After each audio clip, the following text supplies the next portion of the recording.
Hello, today we're going to be talking about how musicians make money. So, what am I going to talk about? Well, today I'll be explaining the various ways on how musicians get paid through different platforms. I'll also be explaining which is the best to source income off and which ones are the most realistic and essentially pay the best. I'll cover three job roles and not just some income streams. And finally, I'll talk about how musicians can combine the multiple sources of income to where the small wins add up. So how do musicians even make money? Well, musicians make money through various ways. They can make it through live performance, journalism, content, teaching, songwriting, streaming, merch producing, and today I'll be covering all of these. So number one, live performances. So musicians make over 50% of their income from live performances, and this is often interacting with the crowd. Some examples of performers getting paid by venues, event organisers, and even wedding clients. However, the pie of income is heavily reduced by expenses such as like the production costs. So this could be like the stage setup, the sound systems, and even like the equipment transport. It can also be quite draining as well mentally, having to perform in front of so many people all the time. So realistically, most musicians will just stick to the casual. It's still a good source of income, but usually they'll just stick to doing like pub gigs, wedding gigs, and sometimes festivals. So the pros of doing this is that obviously it can be very fun to do, and you can have it as a decent source of income. But however, as a con, you might not be able to get enough pay to fulfill it full time. And a lot of people live in this sort of unrealistic world where they think, oh, I want to be a famous singer. But the truth is not everyone makes it out there. So number two, streaming. So artists can also make money from streaming through various platforms, though the pay can be quite low if the musician isn't massive. So Spotify is known for its extremely low pay. Like it literally pays roughly 0.003 pence per stream. That means you'd literally need over 1,000 streams just to earn £3. And then comes the other cost. Like for example, it gets split between the record label, the producer, the distributor, and that means the price gets narrowed down even more like for the songwriter. So Spotify is good for making yourself more known, but like you shouldn't see it as your primary source of income. Like even if you're famous, because the pay is just so low. And that's why big artists just always, like when you see on YouTube, you're always seeing the artist post the music to it and Apple Music as well. They don't just use Spotify because they won't get enough money, you know what I mean? So even with all the prices added up from every platform, the pay can still be quite low, which obviously is really bad. But especially for the average musician, and this is obviously why you should only see streaming as a way of gaining more exposure and not your primary source of income. So streaming is scalable, but it's very low paid per stream, unfortunately. So where does the money go? Well, it starts off by the streaming platform taking a share, the director takes a cut, the record label may take a cut, the songwriter, if it isn't the artist, also receives a cut, and then only then does the money go to the artist. So it really is hard. And then we've got merch. So musicians have an advantage in selling merch due to the fact they have full control on how much they charge people for it. And this is probably one of the best sources of income with music because you can really control the price on this, though people may be drawn off if the prices are too high, obviously. So this is why obviously you've got to price it appropriately. So it can be very profitable of income, but it can also be difficult. That's a problem as well. If you're like a new artist and you don't have a big audience, people might not be willing to spend a lot on you, if that makes sense.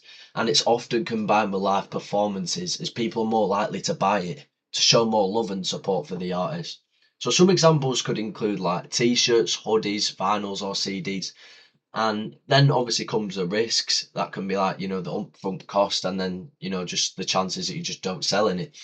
So then we've got royalties as well. So royalties is pretty much when you make music, when people listen to you and they use your music. So for example, if someone plays it on the radio or even at a pub, you'll get paid from that, and then so will the other people who helped you make the song.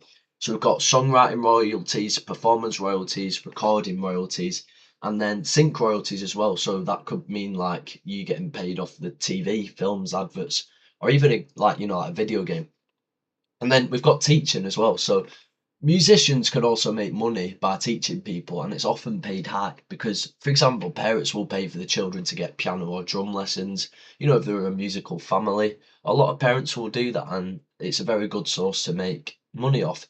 So this could be like, private tutoring, online lessons, or, even at school or college. In my opinion, it's actually the best way to make money. Not sorry, not the best way. It's actually a fantastic way to make money because you can earn without needing your own fan base. And then we've got session work as well. So session work is basically when a singer gets paid to perform a song that isn't theirs. Like for example, on this, the context of this photo, we've got Harry Styles performing Tears for Fears, which obviously isn't his song, and he's getting paid for that. So this could be in a studio, like he was in, or it could also be on a live show, like Sombra is on here. So it can also be fantastic for piano, drum, and guitar players because obviously they can just perform in any band that they want. They don't. Piano players don't have to perform their own song, so they could be in a band and then they'll get paid for helping to cover that song that they're all performing. And then we've got music journalism. So people also get paid to find out about the latest news and information about singers, which obviously is going to help with the newspapers that like the music newspapers, and also helps keep the public updated. So they can also get paid by reviewing songs. For example, someone may review a new song from an album and then post it on YouTube, which they'll get monetized for. And then we've got new and emerging income sources. So people will use TikTok for leverage on popularity and can now gain any sort of fame from home. Compared to past situations where it was a lot harder. For example, people would have to audition on a talent show. So this could be like Britain's Got Talent or X Factor. And that would be the only sort of source for becoming famous. It was very hard. Or you could use the old platforms, but they weren't very known back then. But now that we have YouTube and TikTok, it's a lot easier to become famous. So what even is TikTok? Well, TikTok's pretty much a platform where people can scroll and watch short 15 to 30-second videos. So while some videos can be longer, the platform is pretty much known for its short-term dopamine-fueled videos. So this has allowed singers to easily promote the music and elevate. Like for example, singers such as Sombra or Olivia Rodrigo have become successful with the help of TikTok, and now they make millions each year. And obviously, this has been a major step up from old platforms such as YouTube, where videos could range from an average of 5 minutes to even an hour. And then short videos also, allows people with short attention spans to now see a preview of your music while staying engaged because they don't have to. A lot of people just, even if your music's good, they just won't sit there for long enough. So TikTok really, really does help with that, as bad as it is, because people's attention spans are just getting worse and worse by the day now. But because of this, it will encourage people to watch more of your videos.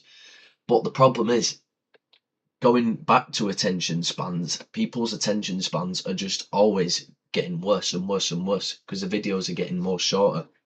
And now people are having to adjust the content to make it so they have more dopamine when people are watching. And, it's crucial that musicians stay wary of this and, adjust the content accordingly to keep it short and engaging. People tend to drift off if there's too much anticipation on or after the video. So TikTok shouldn't be seen as your only source of income of direct money, but rather a tool that can leverage your popularity. And then we've got producer income streams. So producers make money by making beats, recording musicians, and mixing songs in the studio, and they'll also collect royalties if they help to create the song. So in my conclusion, overall, the best way to make good money as a musician is probably by combining different income streams where all the money later adds up. Because the thing is, right, streaming alone usually doesn't pay enough for the average musician. Like, for example, on average, a normal musician only makes under £1,000 a year. Like, that is terrible, isn't it? From raw streaming alone. This is significantly low, and obviously it's going to further support the point. However, with live performances, merch productions, and royalties, and then all the other stuff as well that can help factor up to the cost, the price can add up to a stable income. Thank you for listening anyway.